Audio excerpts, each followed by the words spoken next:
मोअज़्ज़ज़ सामीन गिरामी कदर, आज बहुत सी बातें आपके सामने रखना मतलूब थी, लेकिन वक़्त बड़ी तेज़ी से गुजर रहा है।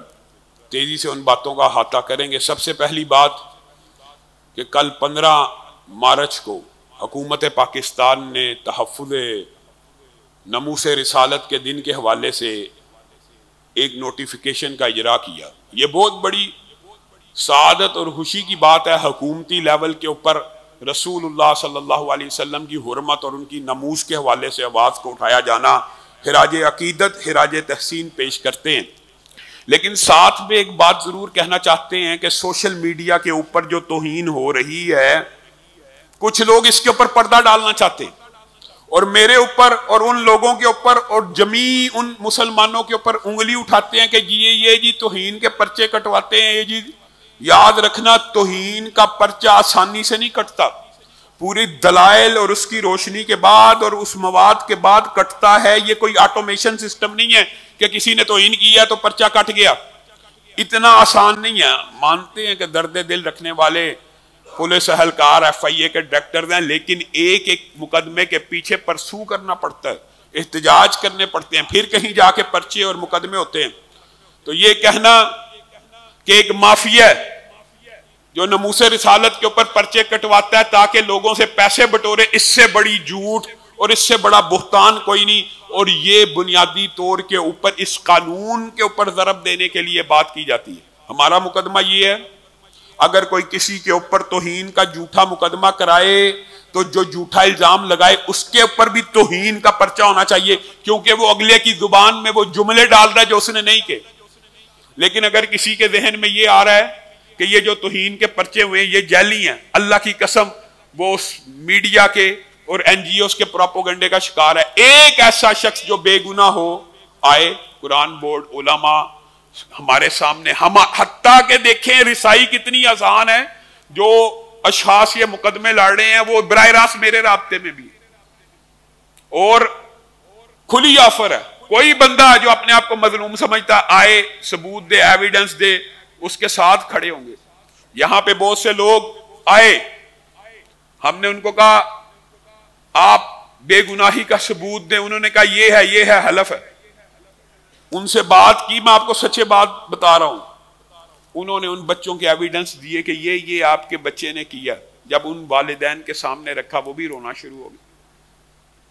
तौहीन की गई है, कैसे हुई है, उनको बाहर ले जाने का झांसा दिया, उनको किसी बच्ची ने, किसी मर्द ने किस तरह बरगलाया, ये अलग बात है। लेकिन अल्लाह के लिए ये झूठ तो मत बोलिए कि हुई नहीं और लोगों को जैली भंसाया जा रहा है।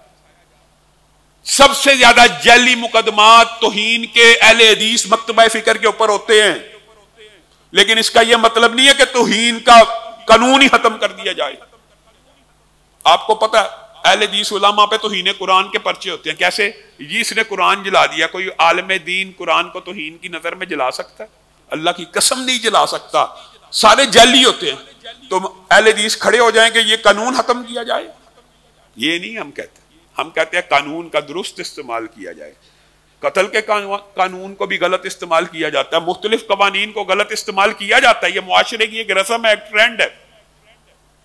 इस हवाले से आज के खुतबात में जमीयत अहले हदीस पूरे पाकिस्तान में इस कैंपेन को कर रही है कि ये जो NGOs स्पेशल खड़ी हुई हैं और इस कानून के ऊपर हमलावर हुई हैं और लोगों के जहनों में ये बात डाल रही हैं कि ये जाली मुकदमात हैं और इनके पीछे पैसों की बातें, ये सब झूठ है।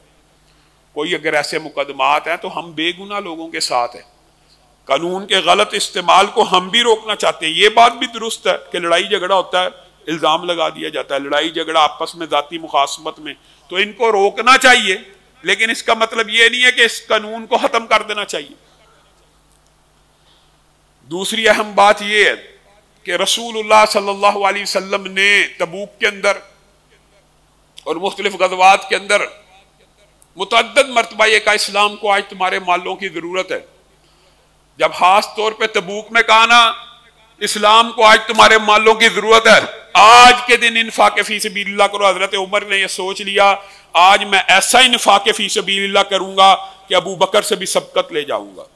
घर गए, आधा माल इकट्ठा किया, रसूलुल्लाह की बारगाह में आके पेश किया। कितना लेके आए हो?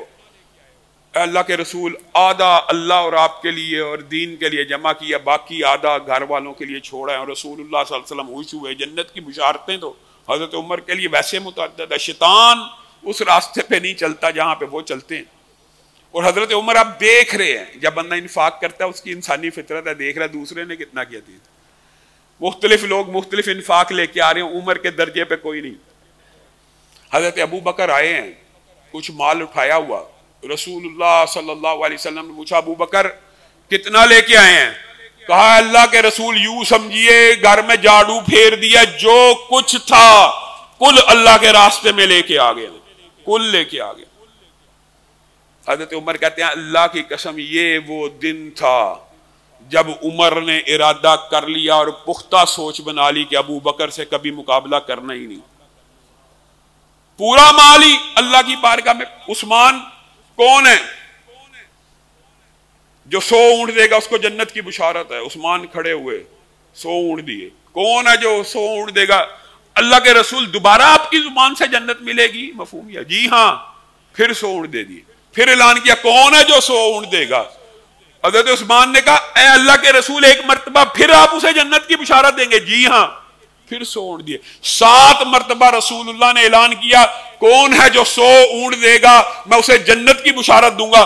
7 مرتبہ حضرت عثمان کھڑے ہوئے، 7 مرتبہ جنت کی بشارت لی، 7 مرتبہ۔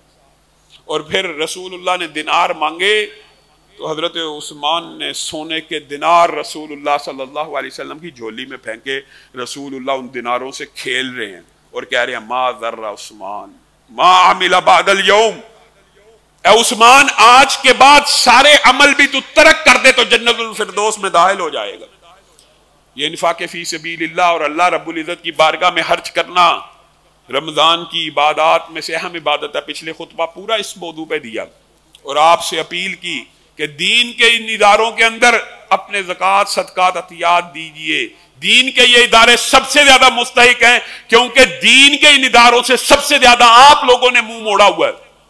ہسپتالوں کو، سیلیبریٹیز کے اداروں کو، رشتہ داروں کو بھی دینا چاہیے، اعزاء و اقارب کو، ملازموں کو، اپنے ان لوگوں کو آپ انفاق دیتے ہیں جن سے آپ کا تعلق ہے، حالانکہ تعلق کو مائنس کر کے انفاق ہونا چاہیے۔